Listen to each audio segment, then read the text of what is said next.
إن الحمد لله نحمده ونستعينه ونستغفره ونؤمن به ونتوكل عليه ونعوذ بالله من شرور أنفسنا ومن سيئات أعمالنا من يهد الله فلا مضل له ومن يضلل فلا هادي له أشهد أن لا إله إلا الله وحده لا شريك له وأشهد أن سيدنا مولانا محمدا عبده ورسوله لا نبي بعده وصلى الله تعالى عليه وعلى آله وصحبه وسلم تسليما كثيرا كثيرا.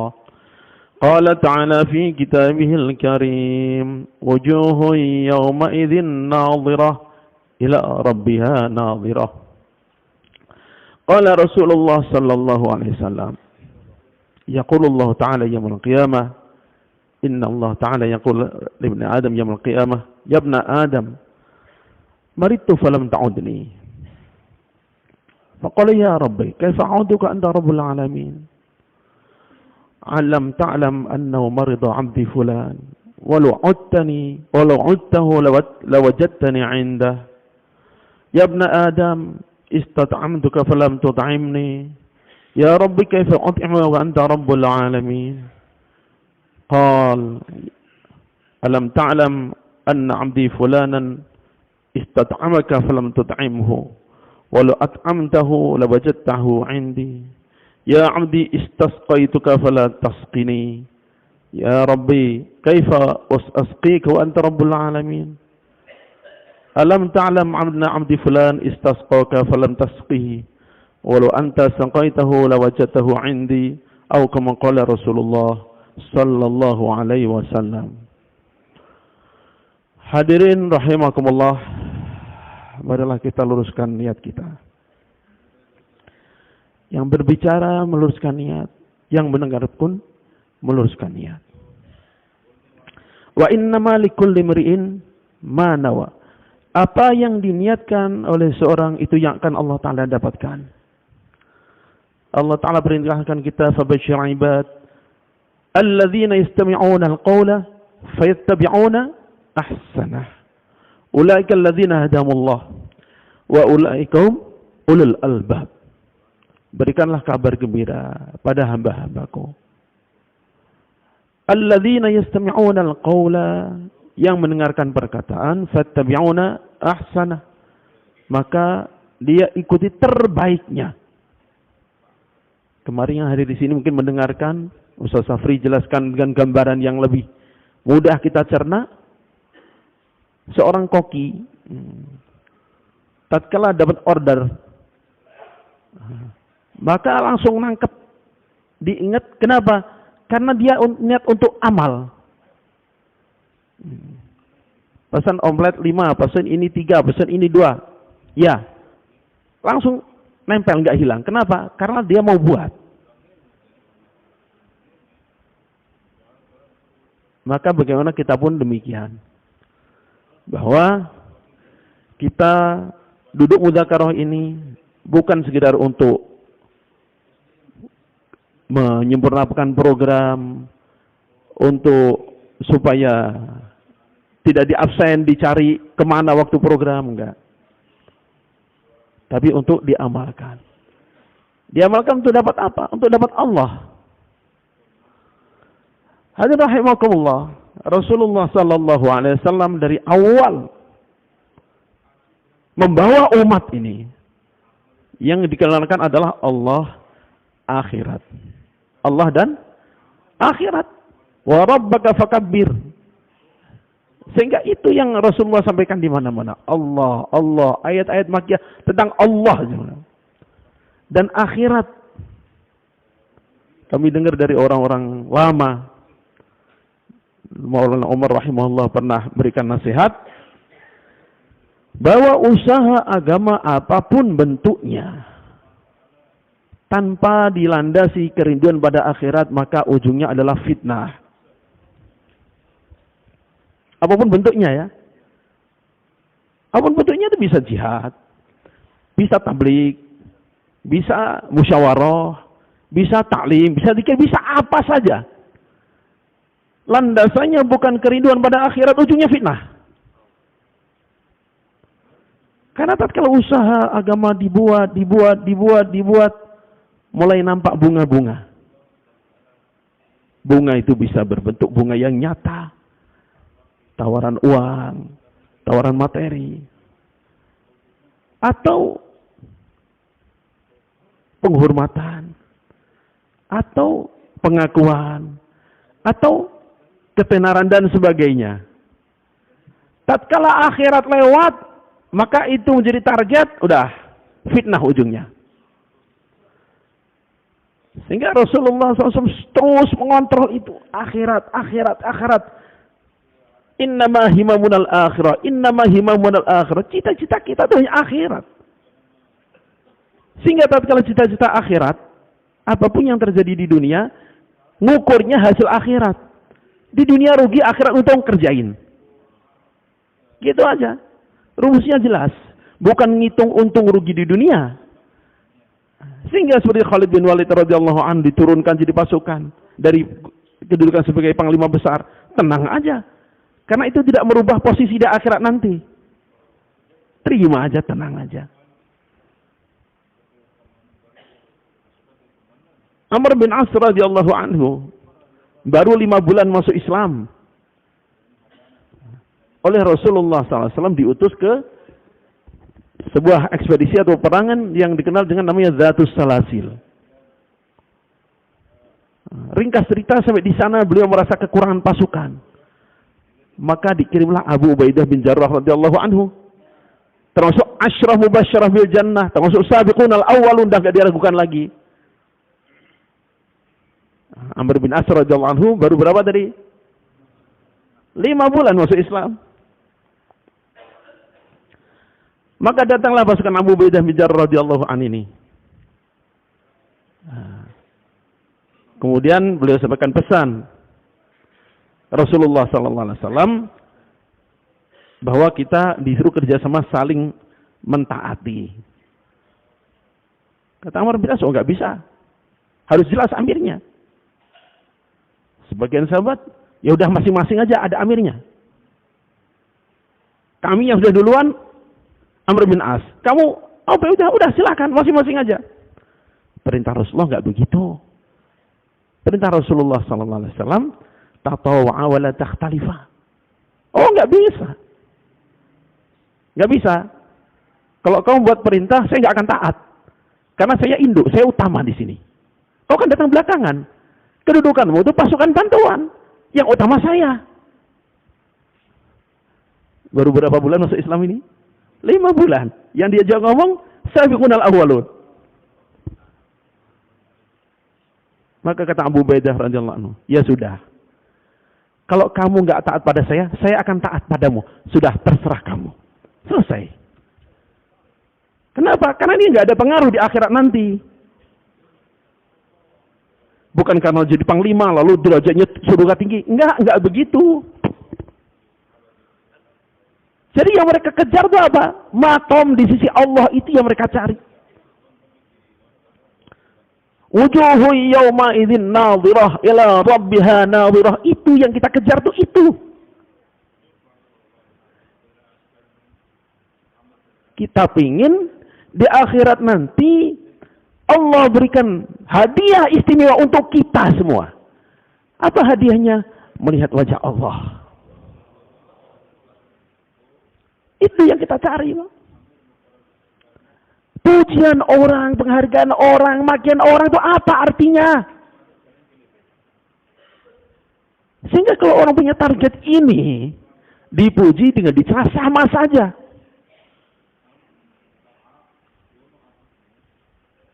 Bahkan kadang dicela dirasakan sebagai kenikmatan. Karena dia sudah bisa membuktikan pengorbanannya untuk yang dicintai.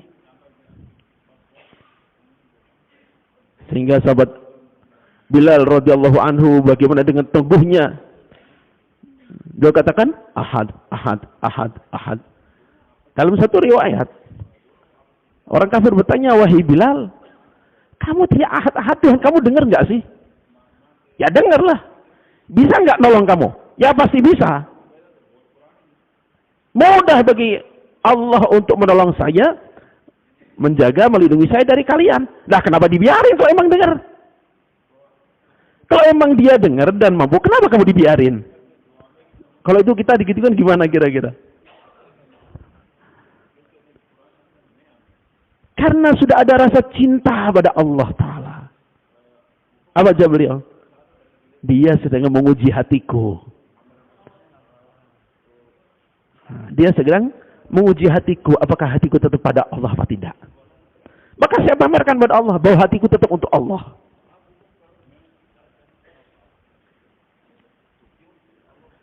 Tahun 97, Isma Rewin waktu itu, hujan lebat, Masya Allah, banjir. Banjir, Isma baru dibuka, Isya tutup. Dalam hati saya, wah ini istimewa batal kayaknya ini. Nggak akan diteruskan ini dalam hati. Itu dari Pendal ke Rewin yang segitu dekatnya, jalan jam 1 tuh, jam 5 baru nyampe. Saking padatnya. Ada dua yang saya terkesan waktu itu. Dalam hati ini simak pasti selesai ini. Selesai, udah pulang bubar tanpa ditutup. Maka karena waktu itu masjid dan madrasah semua bangunan untuk foreign, saya bayangkan orang Pakistan pulang semua kayaknya ini. Cuman kita orang foreign aja yang dapat tempat berteduh. Hujan semalaman, saya pagi masih hujan. Maka pagi itu habis salat subuh dengan beberapa orang kita keluar. Masya Allah, terjawab pertanyaan saya selama ini. Orang Pakistan, India kan sering memuji orang Indonesia. Orang Indonesia itu akhlaknya, lembutnya, Masya Allah, bisa jadi asal hidayah, Masya Allah, kan gitu. Lihat aja jamaah akhlak Karguzari, kami belajar akhlak dari orang Indonesia, kami belajar kelembutan dari orang Indonesia, belajar adab dari Indonesia. Wah, kadang kita lupa diri dipuji gitu. Dalam hati, sekarang saya bertanya-tanya juga, kenapa kok orang Pakistan yang kebanyakan dipakai untuk jadi asal hidayah di mana-mana gitu. Nah, pagi itu keluar dari masjid, masih hujan. Dalam pikiran, wah ini luar masih kosong. Subhanallah. Saya yakin sebagian di sini ada yang menyaksikan juga ini. Keluar dari masjid, itu sepanjang jalan, sepanjang gang, dalam keadaan banjir, kemberan, selokan, kotor, bau. Itu orang Pakistan menghamparkan bedding, duduk di situ negerin bayan, diem, Pak. Bawah basah, atas guyuran hujan, nggak bergerak. Saya tuh, Masya Allah, kayaknya ini yang Allah Ta'ala lihat itu. Walaupun kita mungkin adab lebih, lembut lebih, ya, sopan satu lebih, tapi ini kita nggak punya. Ketahanan kayak gini, kita belum punya. Baru pernah dibatingin pintu sekali, udah nggak berani ngetuk lagi, Pak. Jangan ini, galak ini, lewat aja. Orang Pakistan kan nggak terkesan gitu. Kayak gitu. Itu pernah ada jamaah Pakistan dikirim ke Afrika. Jalan kaki setahun. Ada kabar bahwa jamaah ini dicegat, dirampok, dan dibunuh satu orang. Waktu itu ada jamaah dari Karachi juga. Keluar ke Afrika, negara yang sama. Jamaah biasa. Dalam perjalanan ketemu dengan jamaah. Oh, ini kayaknya jamaah jalan kaki ini. Oh ya, oh Pakistan. Oh pelukan. Pak, kami dengar ada jamaah Pakistan yang dirampok itu. Tahu nggak gornya? Oh iya, itu jemaah kami. Kata jemaah ini, yang jalan kaki ini pada jemaah Karachi. Jemaah Karachi yang Karguzari. Oh itu jemaah kami. Iya, itu katanya ada yang ditembak itu gimana? Gimana itu ceritanya? Kata satu orang anak muda, yang ditembak itu bapak saya. Dia keluar setahun belum selesai. Karena setahunnya belum selesai, saya diputus ibu saya teruskan niat bapak saya. Kita punya nggak kayak gini?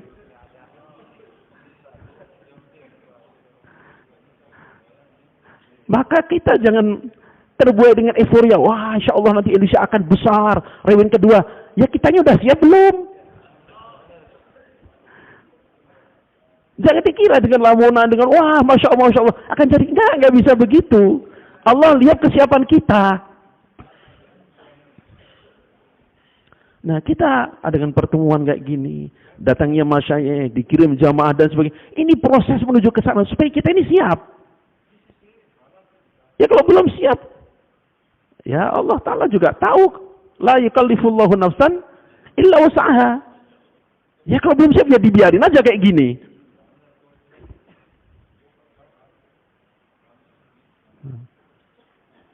Maka perlunya kita punya target tertinggi apa di akhirat, berjumpa Allah, melihat Allah, Allah ridho pada kita.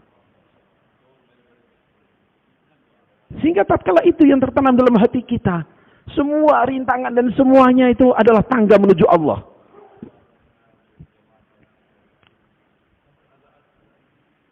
Kita yang mungkin pernah ngalami kemudian kapok, atau pernah ngalami masih terus lagi, bagaimana benarnya hadis qudsi, ana ma'al munkasirati qulubuhum, aku beserta hamba yang remuk hatinya. Coba bapak yang pernah jalan kaki diusir, yang pernah jauhlah dibanting pintunya, gimana waktu itu mendekat pada Allah rasanya? Gimana waktu itu? Kan itu yang kita cari. Diakui Allah, dekat pada Allah, itu yang kita cari. Sehingga kalau itu yang kita cari, itu ada kontrol, ada karguzari, musyawarah bulanan, itu hanya perangkat pembantu aja. Yang inti bukan itu. Yang inti pengakuan Allah pada saya, udah. Sehingga tatkala tidak dibawa dilaporkan nggak masalah, yang penting kan Allah tahu. Tapi kita kerjakan gitu.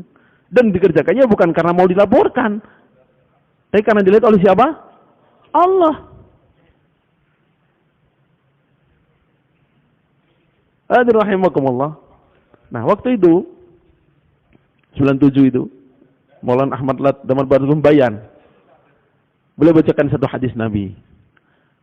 Inna ruhal islami da'iratun fadaru haitsu hiya da'irah. Atau kama qala Rasulullah sallallahu alaihi wasallam. Sungguhnya gilingan Islam itu sudah berputar.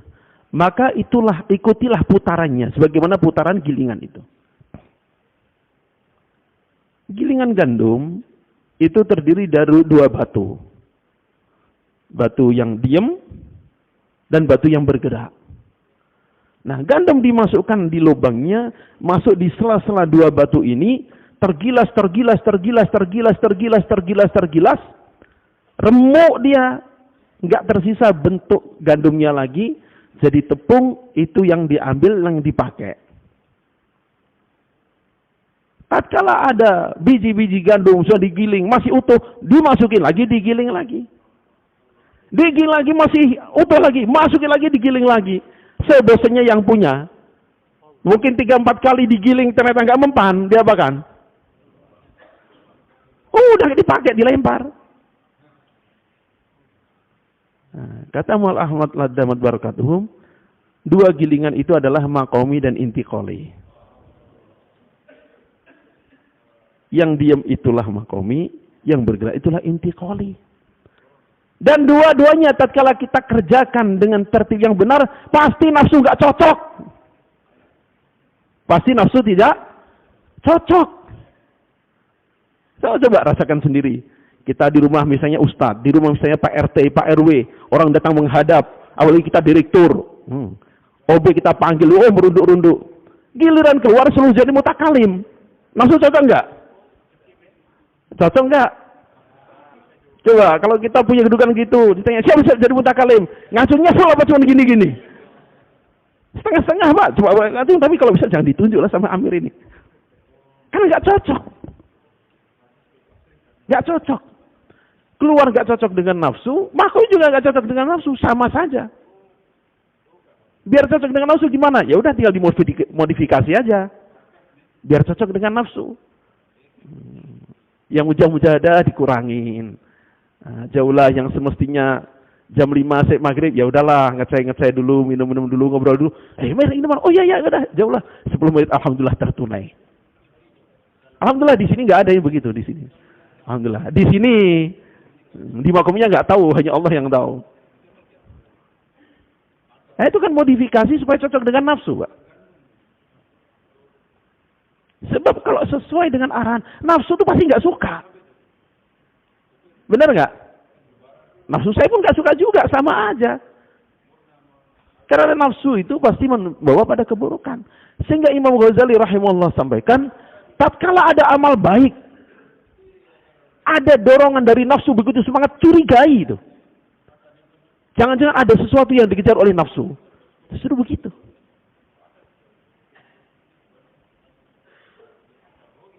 Makanya tatkala kita amal, nafsu nggak cocok, kita harus nuduhan ini Allah Ta'ala senang ini. Karena saya bisa buktikan saya melawan nafsu saya. Makomi cocok nggak dengan nafsu? Cocok nggak dengan nafsu?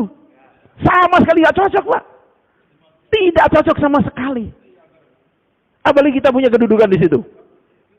Kita RT kah, RW kah, atau apalah gitu. Lalu dimusyawarahkan 2,5 jam, diurut rumahnya. Nafsu senang nggak itu? Nah ini kadang-kadang karena nafsu kita nggak cocok, muncul modifikasi. Modifikasi gimana? Ada Faisalah, ada pembina Faisalah. Nah, Faisalah boleh putuskan, nanti pembina, jangan. Oh iya, dirubah. Nah, karena dia mendudukan diri sebagai pembina Faisalah. Komisaris tablik. Jadi Faisalahnya takut sama komisaris ini. Alhamdulillah di sini nggak ada, alhamdulillah. Di sini tidak ada sekarang. Nggak tahu di makominya, semoga nggak ada. Nah itu semua sebenarnya karena nafsu yang tidak cocok. Dan nafsu dikasih tempat, udahlah. Nah, hendaknya yang kayak gini ini kita khawatir diri saya sendiri. Jangan sampai nasibnya seperti biji gadung yang masih utuh tadi. Untuk menjaga eksistensinya, maka biji gandum tadi nggak mau remuk dia. Oh, saya harus tunjukkan saya ini gandum. Bulat kuat, jangan diremukkan. Wah, bertahan. Dia benar bertahan, menang dia melawan gilingan itu. Dibuang oleh yang punya, nggak dipakai.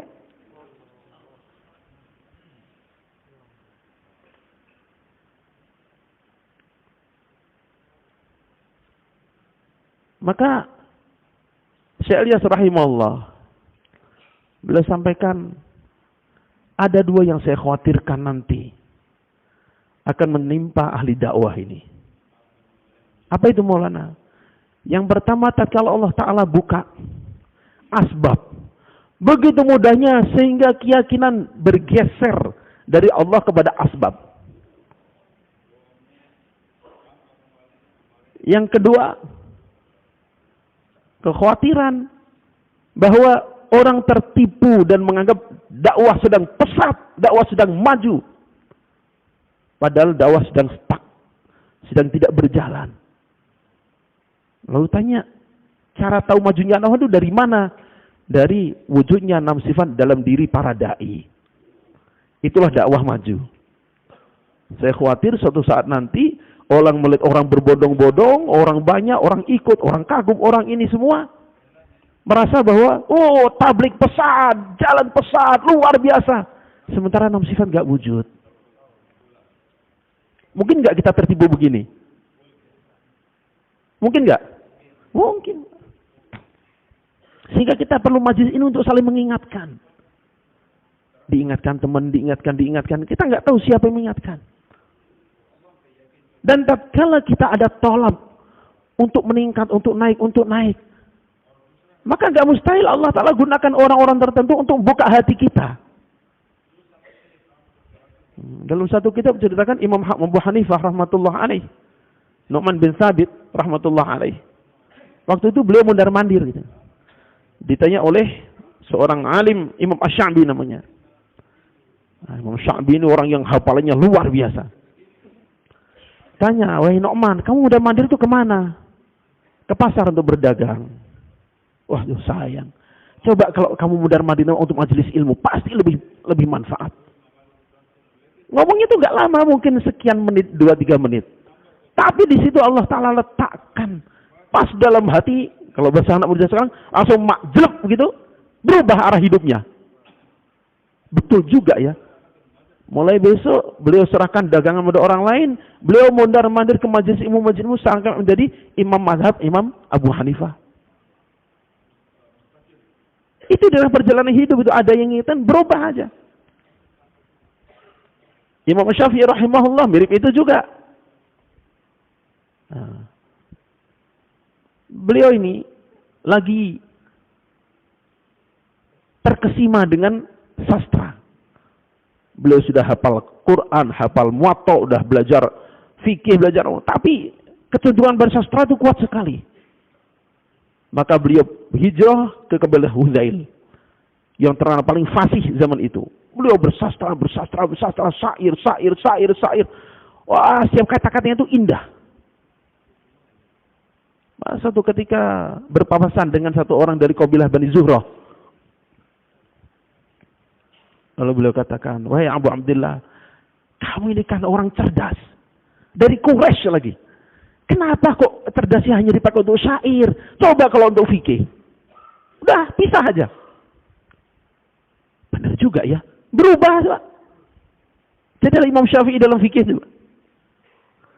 Nah, kita oleh Allah Ta'ala diberi perangkat itu sebenarnya. Dengan 2,5 jam, dengan keluar 3 hari, dengan 40 hari dan sebagainya. Kita itu oleh Allah Ta'ala digiring untuk mencoba menyampaikan kata-kata yang kemungkinan akan merubah hidup kita. Kita pun nggak tahu setelah itu, kita tinggal menuai nanti di akhirat.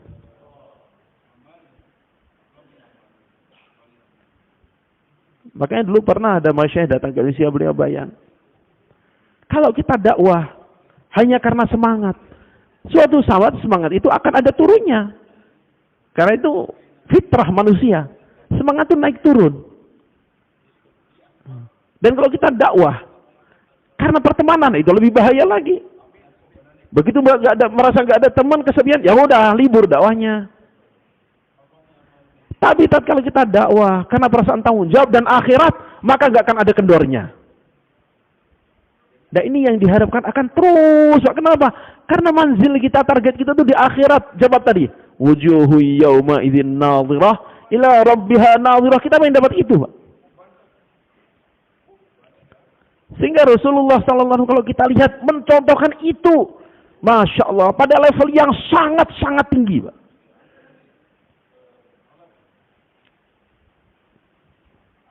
Bulan Rajab biasanya ada peringatan apa? Isra Mi'raj. Kan di situ diterangkan bagaimana Rasulullah SAW diangkat, naik. Sahabat sendiri khilaf. Sahabat Ibnu Ibnu Abbas mengatakan radhiyallahu ajma'in, Rasulullah bertemu Allah. Siti Aisyah mengatakan enggak bertemu. Pokoknya gitu, makom yang sangat tinggi. Lihat Rasulullah SAW. Anda kan beliau mikir dirinya sendiri. Setelah itu ngapain kira-kira? Ya sudah, ya Allah, gak usah turun lagi, ya Allah. Udah cukup di sini. Loh, ketemu Allah tuh. Loh, jangankan dengan dunia, Pak, dengan surga aja. Itu begitu bertemu Allah, lupa semuanya, Pak. Begitu jabat wujuhu yawma idzin nadhirah ila rabbiha nadhirah. Tatkala hijab dibuka semuanya, lalu melihat Allah dengan cara yang Allah Ta'ala tahu saja. Maka itu begitu nikmatnya memandang Allah.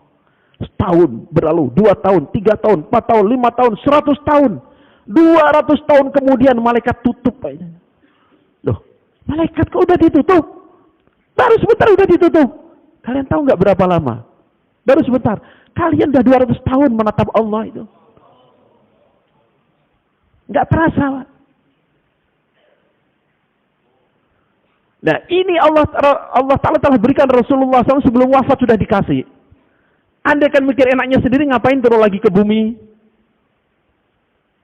Ketemu Abu Lahab lagi, ketemu Abu Jahal lagi, ketemu Ubay bin Khalaf lagi, ketemu orang-orang kayak gitu. Anda kan mikir di sini, ya udah, nggak usah turun lagi. Udahlah ya Allah, saya di sini saja. Maqaman mahmuda, udah ya Allah. Dan itu karena dekat dengan Allah gitu. Tapi bayangkan, maqam seperti itu pun beliau korbankan. turun lagi. Ngapain? Ketemu umat lagi. Bukan dicium tangannya, bukan disalamin. Dilemparin, dimaki-maki. Kita ada nggak yang pernah merasakan 2,5 jam saya dilemparin gitu? Dimaki-maki, wah dikejar, ada? Paling kasih pisang goreng, kasih kopi. Itu pun kita nggak kuat. Itu aja kita nggak kuat. Makanya zaman Pakistan itu saya heran, Pak. Ini dakwah di Indonesia itu katanya udah lama. Kok orang masih asing ya dengan dakwah ya? Kok orang masih asing ya dengan dakwah itu? Gak ngerti dakwah itu ngapain, gak ngerti-ngerti. Nah, setelah mereka gerak, Kang Guzari di sini. Oh, kami baru ngerti. Kami dikirim ke tempat yang sangat maju. Begitu saya di masjid, kami dibawa pakai motor 2 kilo, 5 kilo, 10 kilo. Saya tanya, kenapa? Oh, sana ada karkun, sana ada karkun. Lah ini gak paham, ini susah, ini gak senang. Masya Allah. Ya terus kapan umumiahnya tuh kapan kalau begitu? Alhamdulillah. Padahal di sini Allah Ta'ala berikan banyak sekali, Pak. Berikan banyak sekali. Kita mungkin akan merasakan ana ma'al munkasirati qulubuhum. Remuk hati kita bisa berdoa pada Allah. Mendekat pada Allah. Lihat Rasulullah SAW tadi ya. Beliau mi'raj, dapat makom setinggi itu. Beliau turun lagi ke bumi. Apalagi kalau udah musim haji, Pak. Ya Allah. Kita udah sering dengar, mungkin kita sering bayangkan bagaimana Rasulullah sedang sujud, ditumbuk pakai daleman, pakai jeruan unta, dilempar batu, macam-macam. Masya Allah. Pernah beliau, Pak. Sayyidina Rasulullah SAW. Masya Allah. Yang langit pun rindu, malaikat pun rindu. Yang kerikil-kerikil pun merasa gembira tatkala dekat dengan Rasulullah SAW. Yang batang pohon kurma nangis tatkala berjauhan dengan Rasulullah SAW. Makom yang gak ada satu orang manusia pun punya seperti itu. Tapi demi agama, demi untuk dapat ridha Allah, demi sampainya agama ini, bagaimana beliau datang ke Mina, ke perkemahan-perkemahan, ke tenda-tenda, satu demi satu. Satu ketika, Pak, lupa ini apa itu, datang ke satu kabilah, biasanya dengan Abu Bakar Siddiq radhiyallahu an, karena beliau orang yang paling ahli nasab. Ini kabilah apa ini? Kabilah fulan. Oh, ini kabilah ini hubungannya dengan ini. Kabilah ini kebetulannya begini. Ini yang saya bawa ini Rasulullah SAW. Ini kalau diurut nasib ketemunya ini. Ini bukan orang lain. Ini masih famili sendiri. Dengerin. Nah, maka beliau sampaikan tentang Islam dan sebagainya. Setelah mendengar, bagus ini. Gimana? Bagus. Kita nggak ada keraguan. Ini bagus sekali ini. Tapi kami kan punya kepala kabilah. Di mana dia? Masih pergi. Ayo kita tunggu sebentar. Nanti dia datang, semoga dia mengiyakan, kita akan ikut engkau. Dan kami akan siapkan tempat untuk engkau pindah ke tempat kami. Kami akan lindungi, kami akan backup, kami akan sokong pokoknya. Maka Rasulullah masih duduk di situ, Pak. Rasulullah SAW duduk di situ. Datanglah orang itu, kakek udah bongkok. Ini kelopak matanya mau tertutup saking tuanya. Datang gitu. Oh, siapa ini? Ini pemuda dari Quraisy, Muhammad bin Abdullah, yang datang menawarkan agama bagus begini. Loh, kok bisa-bisanya kamu kasih dia tempat di sini? Ini bahaya kalau kita terima ini. Kamu ngasih tempat di sini aja, ini mengundang musibah ini. Usir dia. Loh, itu yang aslinya menerima dengan hangat. Begitu kepala kabilah bilang usir dia, Allahu Akbar. Langsung diangkat, didorong, ditendang, dijadikan bulan-bulanan, Mbak. Dibawa ke tengah lapangan, didorong, ditendang, didorong lagi, ditendang lagi. Dah akhirnya beliau ambil unta. Begitu mau naik unta, sengaja diambil tombak, ditolak pantat unta itu, lompat unta itu, jatuh lagi beliau. jadi bahan ketawaan. Sampai kayak gitu. Kita yang mengaku cinta beliau sudah sampai apa?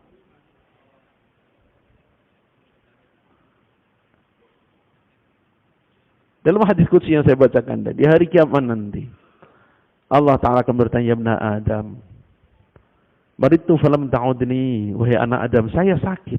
Kok kamu nggak nengok saya? Wa kaifa a'uduka ya Rabbi anta rabbul alamin. Ya Allah, mana mungkin saya menengokmu, kau kan Rabbul Alamin. Bagaimana mungkin kau sakit? Alam ta'lam anna 'abdi fulanan maridah.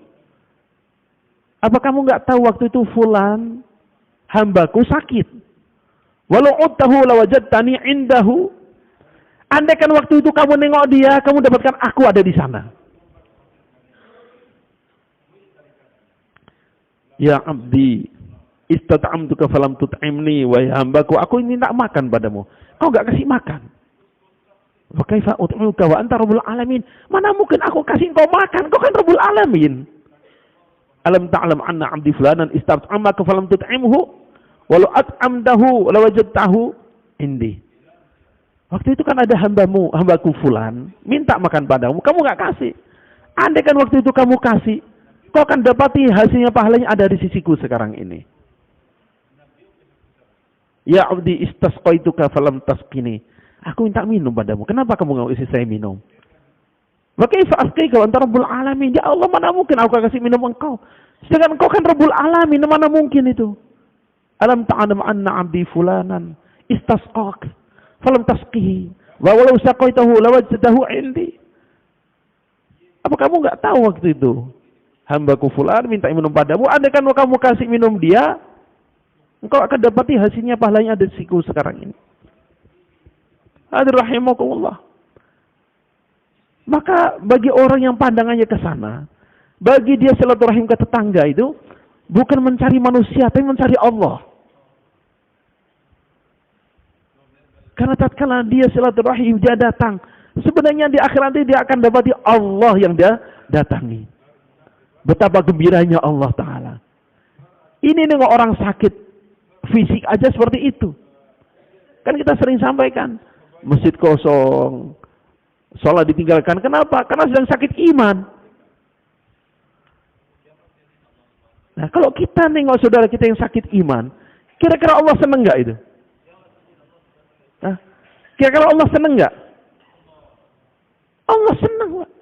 Betapa sukanya, betapa ridhonya Allah Ta'ala. Itu yang kita cari, itu. Orang ngakui, nggak ngakui, nggak urusan.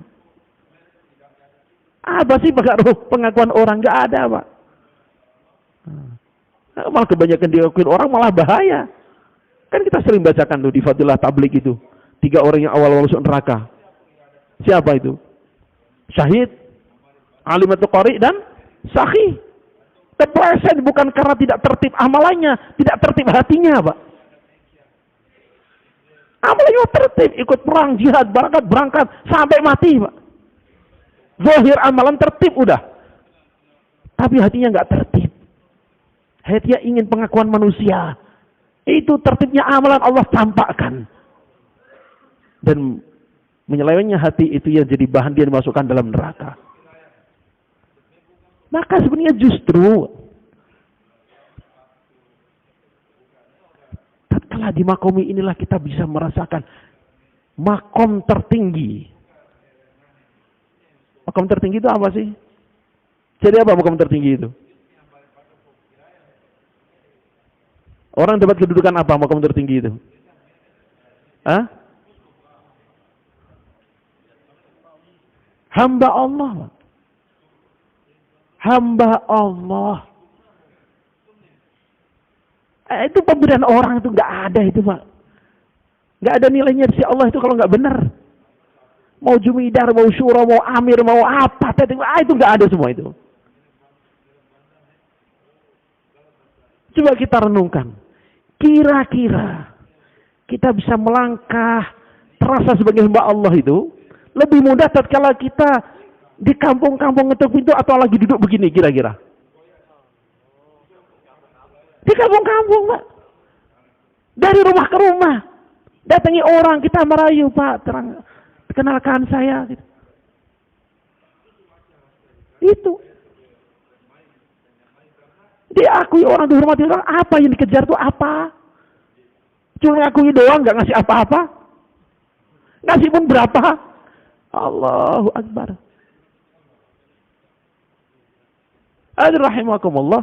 Makanya tadi, kata Maulana Umar tadi, tatkala usaha agama tidak dilandasi keriduan pada akhirat, fitnah. Fitnah. Kenapa dong? Kenapa kok dia masih ini? Kan dia ini begini, kan saya. Ya intinya mau bilang saya itu lebih baik daripada dia gitu. Intinya gitu aja sebenarnya. Dengan berbagai bahasa. Nah itu sama-sama bahayanya. Kalau Allah nggak ampuni. Makanya pernah suatu ketika, waktu itu awal-awal ikhtilaf Pak, di Bukit Sanggan. Maulana Abdurrahman Rayana, beliau bayan. Suatu ketika, Maulana Imam Hasan rahimahullah, beliau didatangi penanggung jawab dari berbagai negara Pak, mengadukan masalahnya. Di tempat kami masalahnya begini, gimana? Ya ntar ya, kamu gimana? Negara kami begini. Ini begini, ini follow. Oh iya. Kamu ada masalah? Oh ya, gini. Wah, semuanya masalah Pak yang diadukan tuh. Masalah pergantian, masalah faisalah, masalah markas, masalah uang, macam-macam masalah Pak. Yang kalau kita dengar pasti pusing. Nah, ini kan orang sangat dekat dengan Allah. Selesai semuanya itu, kata beliau. Kalian kan punya masalah itu selesai. Iya Maulana, gampang. Kalian pulang hidupkan makomi semua. Selesai insya Allah.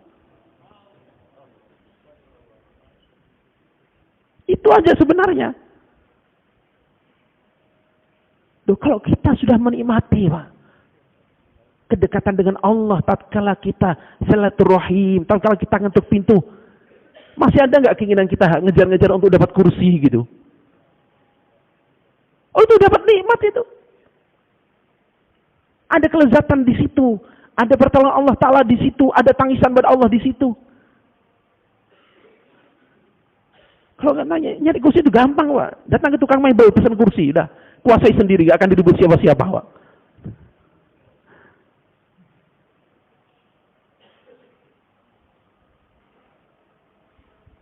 Ada seorang wanita. Namanya Laila. Orang berbondong-bondong datang. Menyatakan cintanya. Dengan berbagai ungkapan bahasa yang indah. Satu demi satu datang. Maka kata Laila, kalian benar cinta padaku? Iya pasti. Coba, saya akan panggil satu demi satu. Jangan di depan orang banyak. Satu demi satu. Saya akan tes cintanya. Oh.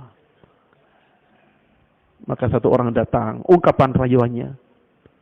Apapun yang kau minta akan aku berikan. Kau pengen rumah, pengen ini, akan aku berikan semuanya. Seluruh dunia kau minta, aku akan hadirkan.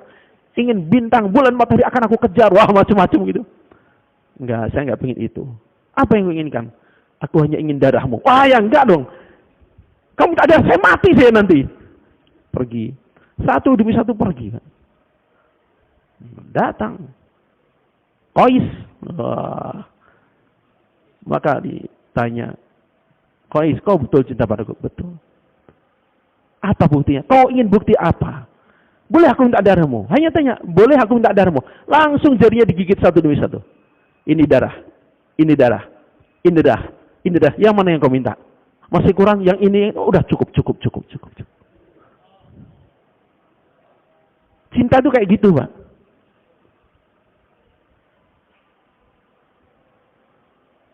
Makanya di zaman Wali Yusuf rahimahullah, ada seorang dikenal sebagai wali Allah meninggal dunia. Orang memuji-muji, ini derajatnya begini, derajatnya begini, derajatnya begini. Kata Wali Yusuf rahimahullah, kalian tahu nggak? Usaha yang saya buat ini akan menghasilkan secara massal orang-orang yang kualitasnya mengejar beliau. Orang-orang zaman dulu sampai ke sana kan riadohnya luar biasa, Pak. Puasa 10 tahun, zikir ini sekian ribu, nggak putus ulang lagi kan kayak gitu. Nggak ada yang dengan santai-santai, coba tanya aja. Yang ikut torikoh. Kayak apa itu susah payahnya?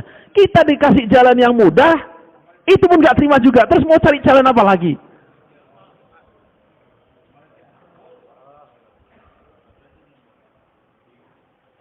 Kita punya istri, sok biarin. Punya anak, biarkan. Punya kerjaan, nggak usah tinggalkan. Kurang apa gampangnya itu? Udah, waktu kamu kosong untuk agama, udah segitu aja kan? Itu pun masih nawar lagi, nggak mau lagi. Terus kita bukti cinta pada Allahnya tuh mau apa kita?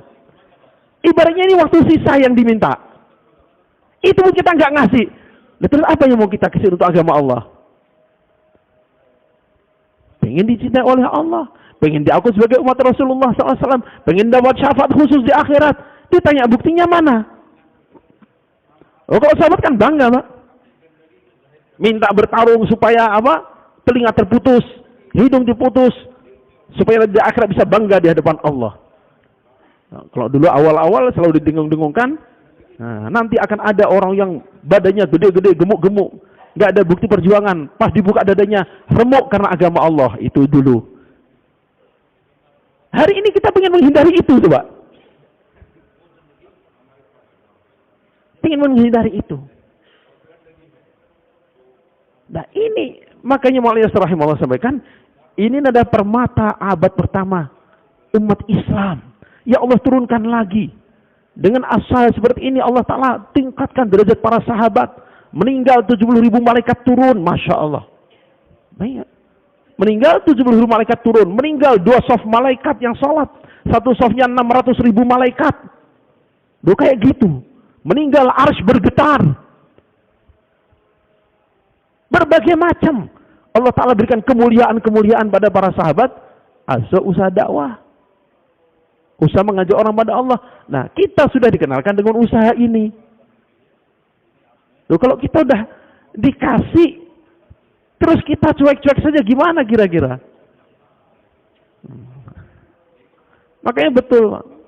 Tatkala Maulana Yusuf rahimahullah hampir wafat, kan beliau peluk Maulana Yusuf rahimahullah. Apa pesan beliau? Wah Yusuf, kalau ini kamu jadikan sebagai pekerjaan, jadi kerjaan. Tapi kalau kamu jadikan mainan, jadi mainan.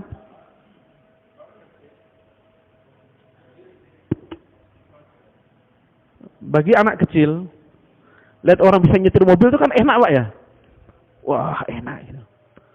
Ya kalau hanya sesekali, maka itu namanya hobi. Sesekali nyetir mobil ke gunung, seminggu sekali, 2 kali, off-road. Hobi berarti itu.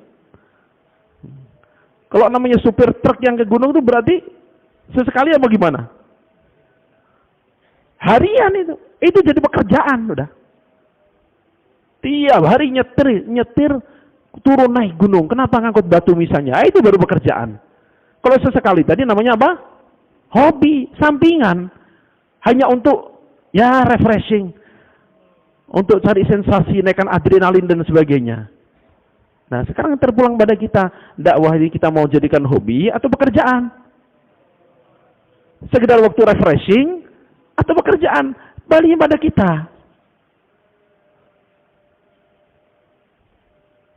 Dulu di Rewi itu ada satu program yang di situ kita diarahkan untuk pasang niat yang besar, Pak. Niat kita itu apa? Niat kita tadi membangun akhirat, melihat Allah, dan di mahsyar kita di barisan para sahabat. Di barisan para sahabat. Ya kalau ingin di barisan para sahabat, niru para sahabat. Nah, sahabat kira-kira menjadikan dakwah ini sebagai apa? Kegiatan refreshing atau pekerjaan kira-kira? Kira-kira gimana? Nah, ini kembali pada kita. Kita pengen nilai siapa? Pengen dinilai sebagai apa? Dan dinilainya oleh siapa? Gitu aja sebenarnya.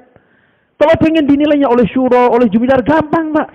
Asalkan waktu musyawarah kita duduk paling depan. Wah, nggak ngantuk. Wah, akan terkenal kita. Oh, kabupaten sana itu, rajin datang itu. Di sana terserah kita tidur juga balik, syuro nggak tahu.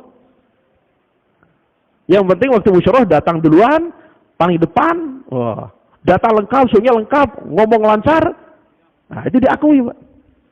Di sana tidur, di sana 3 hari lewat, Di sana jauh nggak buat, nggak akan dikontrol, nggak ketahuan. Tapi terkenal insya Allah. Terkenal nanti. Kalau di sana, oh kota itu Fulan, udah dia tuh penggerak, masya Allah. Telepon. Ini dengan Pak Fulan, iya. Kami dapat nomor dari markas Indonesia. Oh masya Allah, dikenal juga sih rupanya. Jadi gampang, nggak walaupun dikenal itu gampang itu. Tapi apa itu yang kita cari? Apa cukup begitu itu? Rugi Pak kalau hanya itu, rugi. Apa artinya gitu tuh, apa artinya? Kita cari itu makom yang tadi disampaikan tuh. Makom di sisi Allah Ta'ala. Diakui oleh Allah Ta'ala. Dimuliakan di surga oleh Allah Ta'ala. Wujuhu yawmaidzin nadhirah ila rabbiha nadhirah. Ini Allah Ta'ala telah berikan alat-alatnya untuk menuju ke sana. Datangi hambaku. Dia sakit, tengok dia. Hadirin rahimakumullah. Maka tatkala Allah depan mata kita, akhirat depan mata kita, rasa cinta pada Allah, pada agama, pada akhirat ada dalam hati kita, maka ujian, celaan jadi ringan. Seorang penyair dia katakan, ajidul malamata fi hawa giladita dan hubban lidikri kifal yalunil luwamu. Aku dapati celaan orang padaku karena cintaku padamu, ladidatan lezat rasanya. Seperti Qais tadi dimaki-maki itu, gara-gara kamu ngejar Laila, kamu jadi gila. Gara-gara Laila kamu gila. Lalu bagi orang yang cinta, itu makian itu terasa lezat. Kenapa? Hubban lidzikriki. Karena tatkala mencela ada namamu juga di situ. Falyalumnil luwamu. Oh, udah, yang mau mencela silahkan cela sepuasnya, asalkan ada nama kekasihku disebut di situ. Kita pengen sampai di sana, Pak. Kita pengen dapat itu. Untuk diri kita, kita merasakan kedekatan pada Allah. Untuk diri kita, kita pengen dapat makom di sisi Allah. Untuk diri kita, di akhirat ini, kita pengen dapat tambahan cadangan, tambahan bekal. Dan ini untuk zaman sekarang nggak akan ketemu, Pak. Satu usaha yang lebih instan, lebih mudah, lebih sederhana, lebih gampang. Untuk kelipatan pahala lebih dari dakwah nggak akan ketemu. Nggak akan ada usaha yang lebih rahmatul alamin daripada dakwah, nggak akan ada, Pak. Bayangin dengan materi yang sama, cara yang sama, bentuk yang sama, di seluruh dunia sama. Nggak akan ketemu, Pak.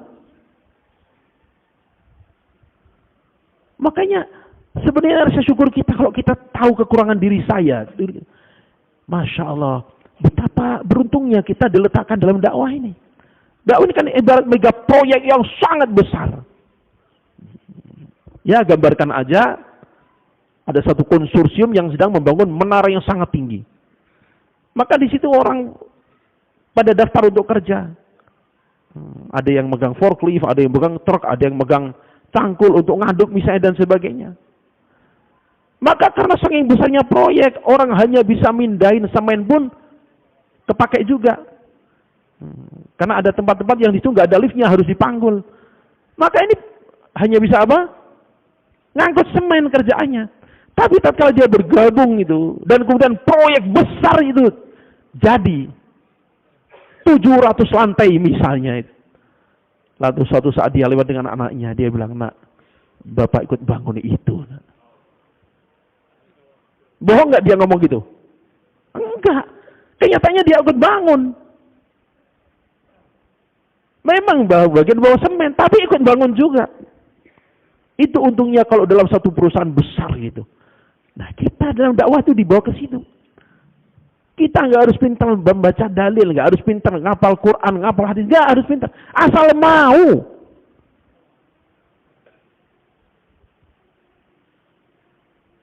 Udah, asal mau aja.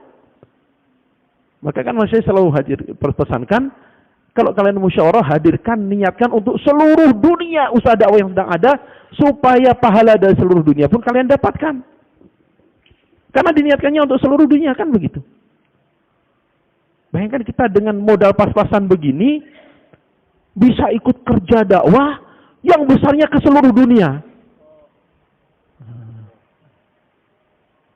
Masya Allah. Maulana Abdurrahman Rayana dapat barakatuh sampaikan, hanya saja hari ini dua penyakit melanda kita. Satu, lemahnya keyakinan pada kehebatan dakwah ini sendiri, dan kedua adalah rusaknya suasana. Ini berkait ini. Ini saya cerita aja ya. Satu orang, Pak, narhib saya, Ustaz, ini zaman udah berubah Ustaz. Maksudnya gimana? Ya untuk tazkiyah sih oke lah tablik itu. Tapi untuk penyebaran hidayah tuh banyak jalan sekarang. Nah, Ustaz tuh gimana? Masya Allah, antum coba lihat Ustaz, di TikTok itu tiap hari ratusan orang masuk Islam. Antum berperanlah di situ. Hah? Saya punya TikTok ini. Apa kata dunia? Ada aja. Oh Ustaz, Masya Allah. Itu syekh ini punya. Antum Ustaz, antum Masya Allah kamu. Saya, ya Allah, ini orang pernah IPB, orang pernah jalan kaki 4 bulan. Bisa narhib begitu coba. Ajib. Begitu rusaknya suasana sekitar kita, sampai orang yang pernah punya pengorbanan seperti itu pun tidak terasa perubahan keyakinan pada amal itu. Makanya tadi dakwah ini, Pak, kita cari apa? Nah, itu tadi. Kalau kita cari Allah, cari akhirat, ya udah yang jelas-jelas aja gitu. Yang dicontohkan oleh Rasulullah SAW, yang sudah terlalu banyak buktinya. Dan sekarang tinggal kembali pada kita.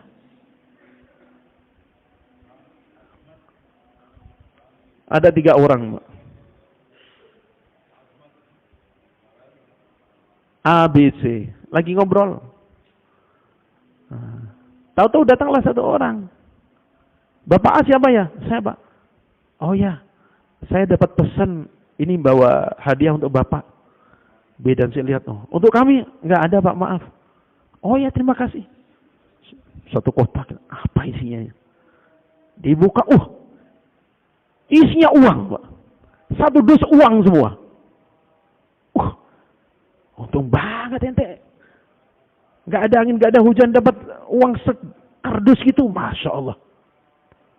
Datang orang kedua. Ada Bapak B? Oh ya, saya. Saya dapat amanah ini kurir untuk ngasih hadiah Bapak. Oh, mana hadiahnya? Gak bisa dibawa ke sini, Pak. Rumah Bapak mana? Sana, ayo. Itu di dalam mobil box tuh hadiahnya. Wah, apa ini dia mobil box ini? Pas diturunkan, apa ini? Ini mesin cetak uang. Ini surat lisensinya dari kerajaan. Bapak boleh nyetak uang sendiri sekenyangnya Bapak. Kira-kira lebih gembira mana, A dengan B? Dengan B. Dia bisa nyetak uang sendiri. Yang saya diem aja, Pak. Saya nasib ini. Datang satu orang. Ada Bapak C di sini. Oh, saya dapat amanah. Wah, apa? Ya ada hadiah. Ya mana hadiahnya? Ini, kirain 1 kontainer, gak taunya cuma kotak kecil gini. Oh ya, terima kasih. Ayo, saya tunjukkan. Apa? Bapak ikut saya. Bapak buka. Apa ini? Kunci, Pak. Ini punya Bapak ini. Dibuka. Apa ini? Ini pabrik untuk membuat mesin cetak uang. Dengan bahan-bahannya, lisensinya Bapak punya semua. Bapak boleh membuat mesin cetak uang sekenyangnya. Dan nanti boleh mencetak uang dari mesin itu sekenyangnya Bapak. Yang paling kaya siapa kira-kira? Saya. Itu ibarat orang yang punya amal hanya ibadah saja.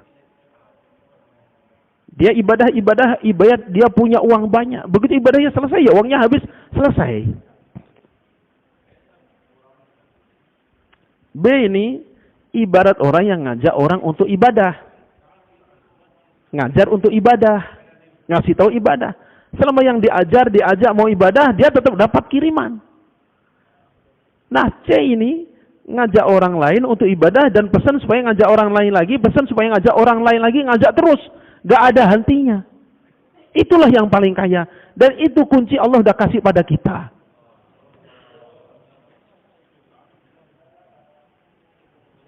Tinggal kita mau terima atau tidak, itu saja sebenarnya. Kalau mau terima ya terima utuh. Bukan hanya terima mesinnya, tintanya nggak mau, gimana nyetaknya. Kalau pengen produksi, terima utuh. Nah, kita juga begitu. Kalau pengen produksi yang sebenarnya, terima utuh. Makom diterima, intikoli terima, waktunya keluar, makom udah itu terima utuh namanya. Tidak dipilah-pilah. Untuk apa? Untuk bangun akhirat tadi. Dan ini kalau kita kerjakan, subhanallah. Di akhirat itu yang kita kejar, Pak. Kita di barisan para sahabat. Kita akan merasakan dalam perjalanan ana ma'al munkasirati qulubuhum, orang yang remuk hatinya, orang yang remuk redam hatinya, berkeping-keping hatinya karena dimaki-maki. Dan itu enggak lama. Dan Allah Ta'ala tahu la yukallifullahu nafsan illa wus'aha. Enggak mungkin kita jangan kepedean. Wah, ini kayaknya ujian saya ini enggak sembarangan, udah mirip sahabat. Enggak mungkin Allah salah kasih ujian, kepedean kayak sahabat aja. Enggak mungkin, Pak. Kita ini siapa dikasih ujian sahabat itu? Nggak mungkin salah Allah ngasih ujian. Kalau Allah ngasih ujian pada kita, Allah tuh tahu kita itu mampu.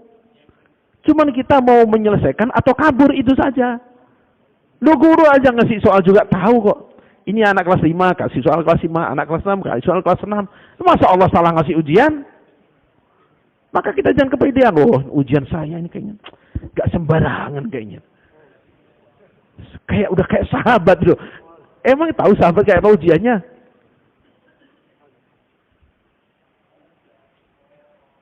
Bagi orang-orang yang pengen dekat dan sudah dekat dengan Allah, maka segala sesuatu jadikan untuk wasilah mendekat pada Allah.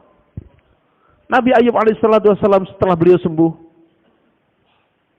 maka 18 tahun Pak sakit, nggak minta sembuh sama sekali, pasrah pada keputusan Allah, sakit itu.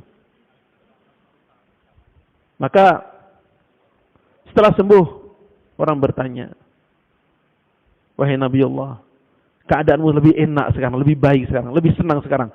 Kata siapa? Lebih senang kemarin waktu sakit. Oh, kenapa? Karena waktu saya sakit, tiap pagi Allah menyapa saya.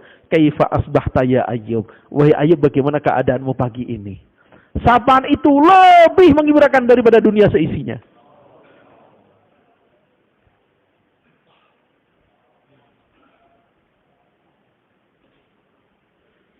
Nah kita, ya itu bukan makom kita gitu. Tapi bagaimana kita merasakan bahwa segala sesuatu di sekitar kita nggak ada yang kebetulan. Allah Ta'ala atur. Allah Ta'ala atur, Allah Ta'ala atur, Allah Ta'ala atur. Untuk menaikkan kita sebenarnya. Kalau kita bisa menempatkan itu pada tempatnya.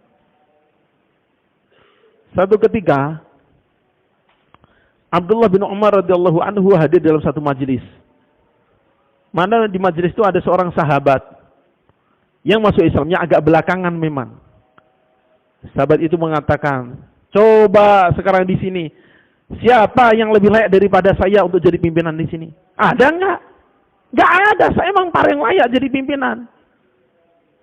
Maka Ibnu Umar radhiyallahu kelihatan wajah merah pada mau berdiri, nggak jadi. Lalu berkata lagi, ada nggak yang lebih layak daripada saya? Nggak ada. Nggak ada, memang saya yang layak jadi pimpinan di sini. Mau berdiri nggak jadi, sampai 3 kali. Selesai orang tanya, wahai Abi Abdurrahman, kamu lihat engkau tadi mau berdiri nggak jadi, mau jadi apa yang terjadi sebenarnya? Waktu dia ngomong gini, saya mau ingatkan, kan itu masuk Islamnya juga belakangan. Mantuk Islamnya kan baru kemarin, itu pun agak terpaksa. Kok sok-sokan gitu tuh ngapain? Saya mau ingetin itu sebenarnya. Cuman begitu saya mau berdiri, ingat pahala yang Allah siapkan bagi orang yang mau sabar menahan marah. Tergambar surga dengan isinya dan sebagainya. Saya mendingan dapat itu daripada marah-marah di sini. Saya duduk lagi. Lalu dia ngomong gitu lagi. Terpatik juga emosi saya. Saya mau berdiri, mau ingetin. Ingat lagi pahala Allah, nggak jadi lagi. Ngomong lagi, ingat lagi Allah, nggak jadi lagi. Nah itu Pak, kalau yang dicari akhirat itu mudah Pak sebenarnya. Orang salah, orang nggak terima, udah. Yang penting kita sempurnakan untuk Allah.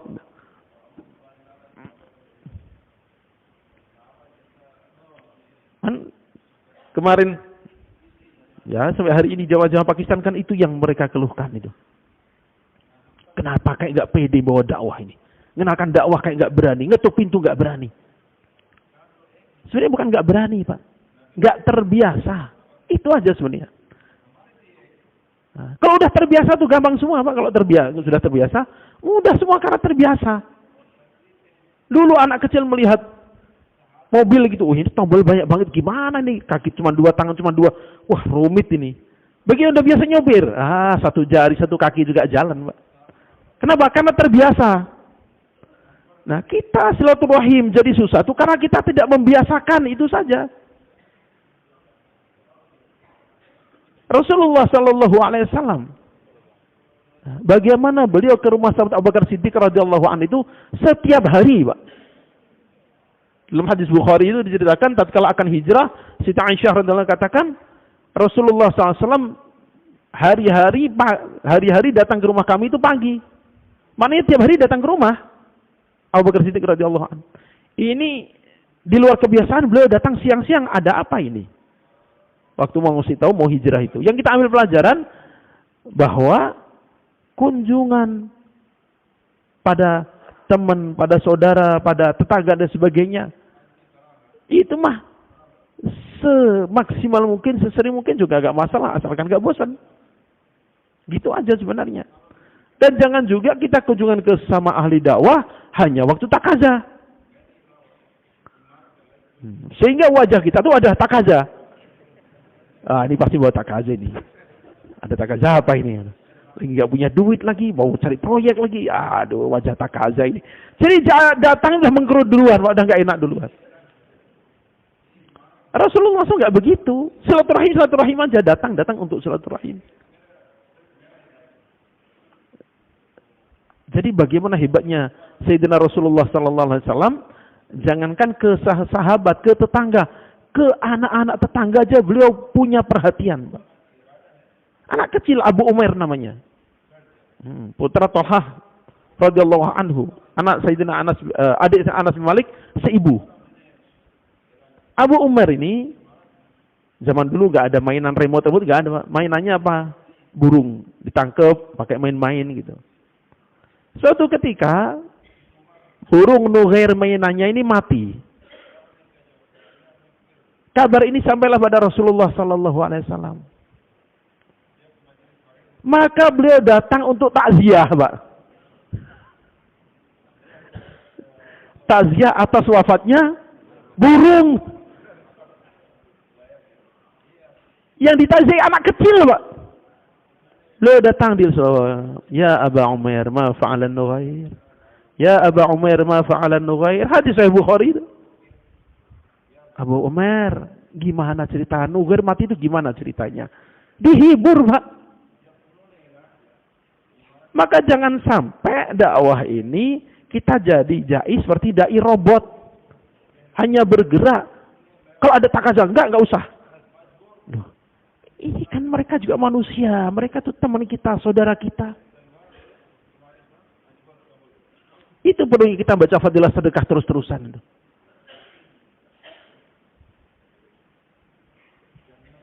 Matal mu'minina fi tarawuhihim wa ta'atufihim wa fi tawadihim wa ta'atufihim wa tarawuhim kamathali jasadin wahid. Kan seperti satu jasad. Jasad ini beda semua, Pak. Jasad ini beda semua. Jari aja udah beda ini. Kanan kiri udah beda. Mata beda juga. Semuanya beda. Tapi perbedaan ini tidak menjadikan mereka bermusuhan. Gak ada ceritanya ini maki-maki, jempol maki-maki, gak ada ceritanya. Saling melengkapi. Ya. Berbeda, tidak bermusuhan, saling melengkapi. Dan ajibnya apa? Kebanyakan yang dikerjakan itu bukan untuk kepentingan sendiri. Mata melihat bukan untuk kepentingan mata. Melihat untuk kepentingan mulut, biar tahu makan yang enak sama yang gak enak. untuk kepentingan kaki, biar tahu mana yang melangkah, mana yang batu dan sebagainya. Mata kerja untuk kaki, mata kerja untuk tangan. Dan yang terakhir, tiap anggota tubuh ini tahu posisi dan tugas masing-masing. Gak pernah cemburu, Pak. Gak pernah tangan kiri protes tuh. Kenapa cebok pakai saya terus? Gantian dong sekali-kali. Ente masa saya lagi. Yang bener aja. Gak begitu. Nyantai. Kiri cebok lagi. Ya, terus. Sehingga dari satu jasad yang utuh, Pak. Nah, orang mukmin ini diinginkan oleh Rasulullah kayak gitu. Nah, ini anggota tubuh yang macam-macam ini masih dapat kerjasama tatkala masih ada apanya? Ada ruhnya, Pak. Begitu ruhnya hilang, ya sudah. Ini mau mulut dikerumuni lalat, mata dikerumuni semut, tangan udah nggak bisa apa-apa lagi. Kenapa? Nggak ada ruhnya. Nah, kalau ini terjadi di kampung kita, di desa kita, di mahalah kita, di markas kita, ada ini masalah kita nggak tahu, ini masalah kita nggak peduli, ini masalah, jangan-jangan ruhnya sudah hilang. Ini bayan Maulana Umar rahimahullah. Lalu kata beliau, tahukah kalian apa ruh yang mengingatkan seluruh anggota tubuh ini bagi orang mukmin itu apa? Orang mukmin dengan perbedaan backgroundnya, pekerjaannya, latar belakangnya, wataknya akan disatukan dengan ruh-ruhnya itu apa? Kata beliau. Kalau kita kan ruhnya nyawa kita, kalau jasad kita. Kalau orang mukmin apa? Kata beliau. Apa kira-kira? Apa yang menyatukan ini apa?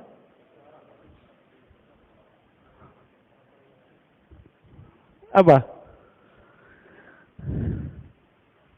Sederhana, Pak. Kata beliau, ruh yang mengikat seluruh orang mukmin sehingga menjadi satu jasad itu adalah memberi.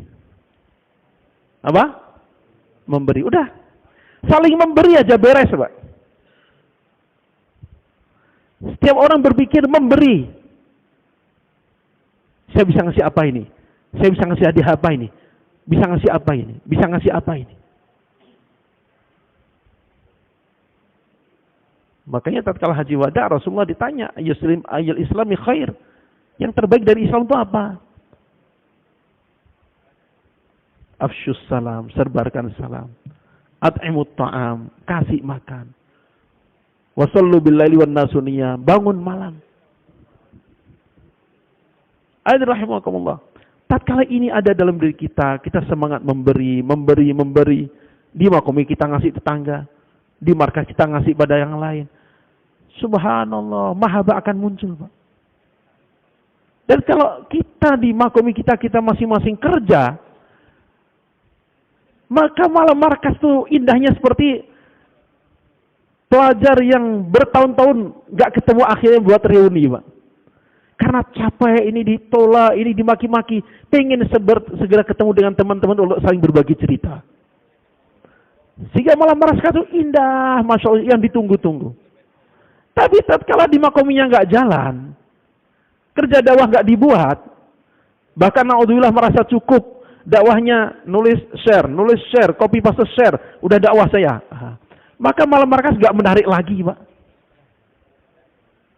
Malam markas nggak menarik lagi. Apa yang mau berbagi cerita? Orang di markas juga sama-sama pegang HP. Yang diceritakan nggak ada lagi karena di rumah memang nggak ada kerjaan apa-apa.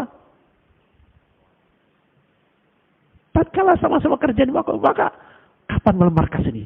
Ketemu, ini tanya siapa ya pemecahnya? Oh gitu nanti. Saya ketemu, oh Masya Allah Pak, Bapak dulu kan pernah di situ. Ada fulan, gimana caranya? Oh itu sama ini, sama ini. Nikmat Pak, malam markas, Masya Allah. Meluapkan kerinduan pada teman-teman sesama pekerja. Take and give, sharing. Tatkala itu dibuat, tatkala dibuat ya sudah. Hambar aja malam markas. Malah kadang jadi beban. Aduh, udah malam Jumat lagi. Aduh, takaza lagi nanti. Nggak takaza. Dianggap nggak aktif, takaza berat. Gitu. Udah yang dilihat makhluk lagi. Hadirin rahimakumullah.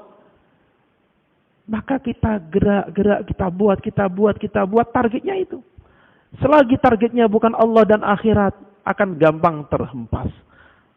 Gampang jadi dingin, gampang tergoda, gampang macam-macam ujian, Pak. Lewat aja, teman-teman. Maka kita kembalikan arah fikir kita, visi kita. Pengen apa? Pengen dapat ridha Allah. Allah berikan kemuliaan di akhirat. Dapat makom. Wujuhu yawmidhin nadhirah ila rabbina nadhirah. Dapat makom itu diakui oleh Allah. Dimasukkan dalam barisan para sahabat. Itu target kita. Di dunia ini orang terima nggak terima, akui nggak akui. Emang gue pikirin. Udah itu aja. Nggak apa-apa. Ya benar Allah terang itu ya mah. Lihat Sayyidut Tabi'in Uwais Al-Qariri rahimahullah. Kita kenal namanya. Kenal kan namanya? Di waktu hidupnya beliau kedudukannya sebagai apa? Gubernur? Bupati? Wali kota? Jangankan gubernur, wali kota, bupati dan sebagainya. Mimpin rombongan aja nggak kepake, Pak. Dalam rombongan beliau itu taruh paling belakang bagian ngasih pakan onta. Gembala onta, Pak. Ngumpulin rumput, ngasih makan gitu. Tapi Rasulullah kasih tahu ke sahabat-sahabatnya, ada seorang pemuda namanya Uwais dari Bari Qoron. Ada tanda begini di tangannya. Kalau dia datang, kamu minta doa pada dia. Mintakan ampun. Minta dia untuk mohon ampun pada Allah Ta'ala. Datang, kabilah dari utusan dari Yaman, ada nggak dari Qoron? Oh, belum nggak. Ada di Qoron. Oh iya, kami dari Qoron. Ada nggak namanya Uwais? Uwais. Di searching, Pak. Ini nggak ada Juwidar namanya Uwais. Orang lama Uwais nggak ada, orang markas Uwais nggak ada. Tim Taskil juga bukan Uwais namanya. Ahli korban juga bukan. Nah, Amirul Mukminin kok salah kali. Namanya bukan Uwais kali. Iya, Uwais. Nggak ada deh kayaknya orang Uwais yang layak engkau cari itu nggak ada. Loh, emang kenapa? Ada itu si Uwais. Ada kami bawa di belakang itu. Siapa? Itu yang biasa kita suruh untuk ngasih pakan unta. Tapi nggak mungkin lah. Amrunnya dia itu nggak mungkin. Itu orang kayak apa itu? Nggak, coba panggil dia. Yang lain kali Amirul Mukminin. Bukan dia. Bukan. Iya, panggil dia. Jadi di hadapan rombongannya tuh nggak ada nilainya, Pak, ini Uwais Al-Qarani itu. Nggak dilirik, sampai dicari pun disalahkan yang nyari. Salah, ini bukan. Namanya bukan Uwais kali. Kalau Uwais itu nggak mungkin lah engkau cari, itu nggak mungkin. Kenapa? Karena Juwidar bukan. Penanggung jawab bukan. Tim Taskil bukan. Tukang bayan bukan. Kabayan juga bukan. Nggak pernah jadi apa-apa. Mimbar wala nggak pernah. Jadi tim Taskil nggak pernah. Duduk di depan nggak pernah, di belakang bagian khidmat. Coba panggil dia. Nah, dipanggil, salaman. Tolong doakan. Apa Amirul Mukminin? Rasulullah bilang begini, tolong doakan saya. Iya, ada syaratnya. Apa? Cukup engkau tahu, jangan bilang ke siapa-siapa. Doa, Masya Allah. Wes, kamu mau kemana? Mau ke Irak. Itu gubernur sana, jangan. Saya kasih surat, jangan, tolong. Biarkan saya hidup sebagai orang biasa di tengah orang biasa. Nggak mau, Pak. Maka berangkat aja. Udah datang gubernur dari Basrah apa Kufah gitu di Irak. Ada nggak namanya Uwais? Uwais. Dari Yaman. Kayaknya di tempat itu tuh, dekat tempat sampah itu, ada rumah-rumah labuk-labuk itu, ada orang Yaman. Kenapa? Kalau kamu coba dia minta doa pada dia.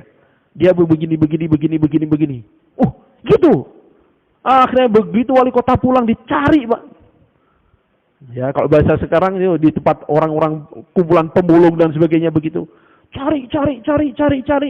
Ada orang yang namanya Uwais, cari, diajak salaman dibuka. Kenapa? Tolong doakan saya. Kenapa begitu? Tolong doakan saya. Kamu dari Madinah ketemu Sayyidina Umar bin Khattab? Iya. Ya udah, doa. Tolong jangan dibilang siapa-siapa. Begitu gubernur pulang, dia kemas-kemas langsung pergi menghilang. Didatangi mau di ikram udah nggak ada lagi.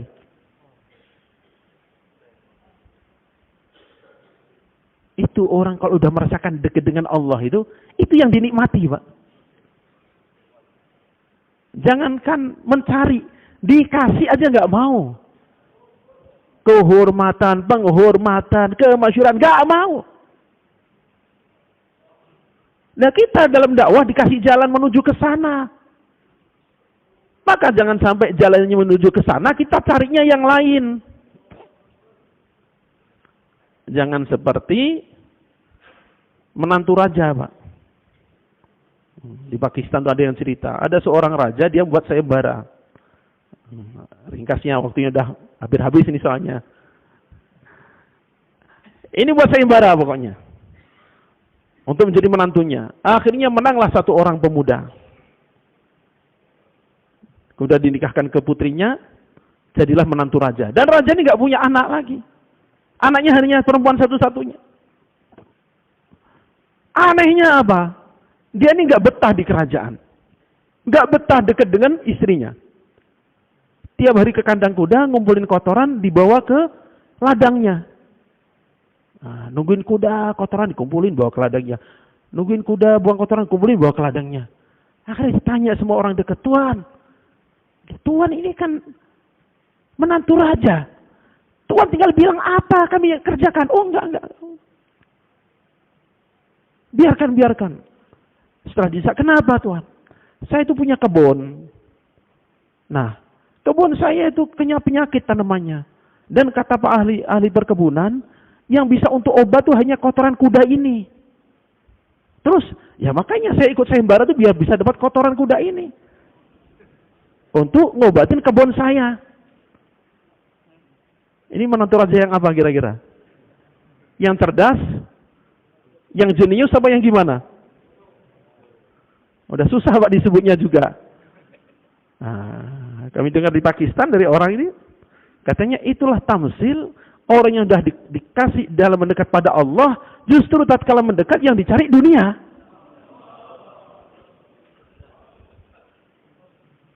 Dengan meningkatkan pengorbanan, bukan supaya dekat dengan Allah, supaya setelah korbannya naik mudah dapat dunia.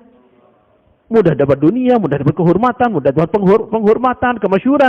Itu persis seperti menantu raja sibuk dengan kotoran kuda. Loh, jalan ini jalan menuju Allah, dekat pada Allah. Loh, kok yang dicari malah kotoran? Bapak tanya ulama manapun, ya, namanya orang, kalau mimpi buang air besar, takbirnya apa? Akan kehilangan uang. Tanya ulama takbir manapun, orang mimpi buang air besar, takbirnya akan kehilangan uang, kehilangan harta.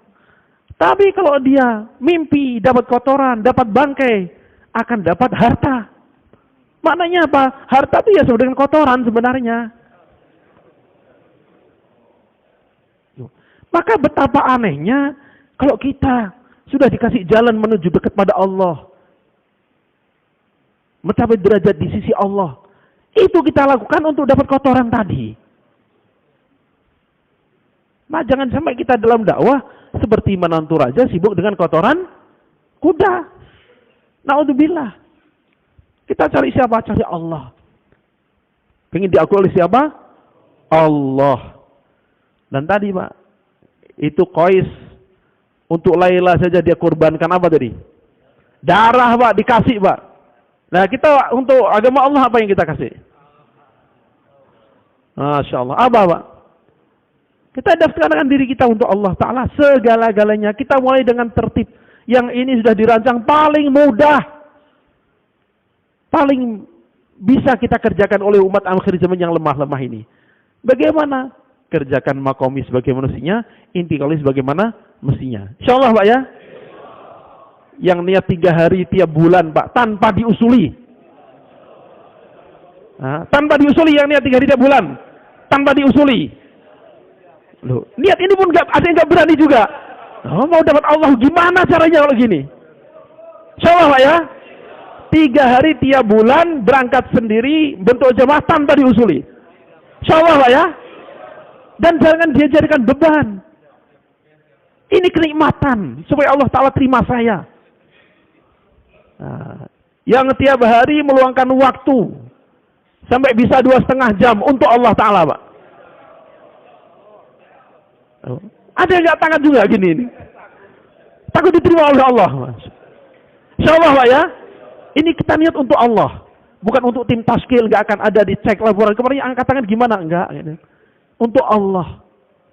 Kalau kita udah kerjakan untuk Allah Ta'ala semua, oh Masya Allah, nikmat, Pak. Kita merasakan kenikmatan, kedekatan pada Allah. Dan hidayah juga mudah Allah Ta'ala sebarkan. Jangankan benar, kadang salah pun jadi asbab hidayah, Pak. Kadang salah aja karena ikhlas dari asbab hidayah. Karena ketulusan niat itu, Pak. Ada seorang artis, Pak, di Pakistan itu, orang Lahore. Suatu ketika dia ada event di Dubai kalau nggak salah. Maka setelah selesai manggung itu, dia turun, ada orang boston mendekat. Bapak dari mana? Pakistan lah ya. Iya, maksudnya Pakistannya mana? Lahore. Oh, berarti sering ke Rewin ya? Rewin. Apa itu Rewin? Oh, dimarahin, Pak. Kamu orang Lahore gak tahu Rewin itu gimana sih kamu? Ah, apa salah saya gak tahu Rewin saya dimarahin kayak gitu? Tapi yang marah itu ikhlas, Pak. Maka pulang terngiang-ngiang. Gak tahu Rewin aja kena marah. Apa tuh Rewin? Barang apa itu? Akhirnya dia cari info, cari. Masalah akhirnya ke taskil 4 bulan, Pak. Karena kerisauan, nampaknya nggak sopan pun, karena kerisauan dan ikhlas dari asbab hidayah, Pak. Insyaallah, Pak ya. Nah, kita 2,5 jam cari orang-orang mungkin dengan kata-kata kita yang mungkin salah-salah, nggak apa-apa, yang penting datang aja. Yang penting datang aja dulu, ngomong aja dulu. Salah-salah nggak apa-apa, niat kita ikhlas karena Allah dan dengan kerisauan. Ngomong dengan tertib ini dulu, kebesaran Allah akhirat belum bisa, ngomong aja lah. Ini kita dengar ngomong cuma gitu doang. Nggak target kebesaran Allah, kemudian akhirat enggak. Cuma marah-marah. Gimana kamu nggak tahu Rewin itu? Gimana kamu? Tapi masuk dalam hati karena ikhlas. Dapat hidayah. Insyaallah, Pak ya. Yang tahun ini niat 4 bulan, Pak. Yang tahun ini niat 4 bulan, Pak. Masya Allah. Berdiri, Pak, yang niat 4 bulan.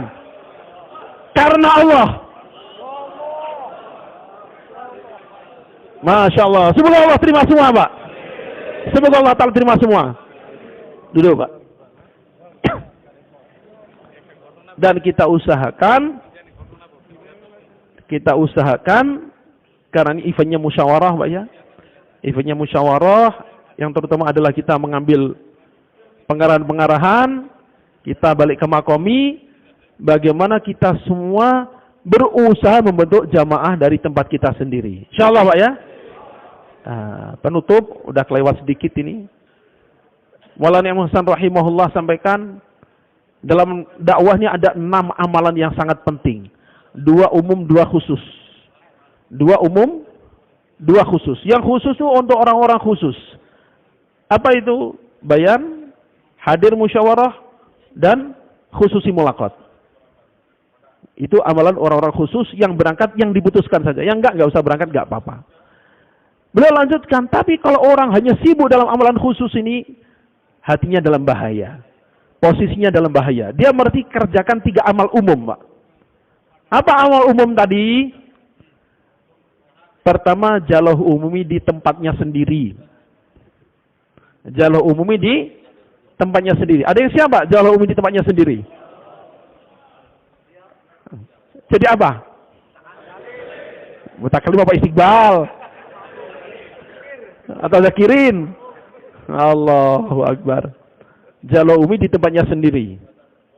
Yang kedua, keluar 3 hari dengan jamaah makominya sendiri. Ada yang siapa? 3 hari dengan jamaah dari makominya sendiri, usahakan mahalah. Belum bisa seperti disampaikan tadi. Kondisi rukhsah, kondisi darurat, digabung dulu 4 bulan. Tapi yang penting dari tempatnya sendiri. Bukan comot-comot dari seprofesi, satu hobi, komunitas. Kita yang ingin meningkat pada Allah enggak gitu.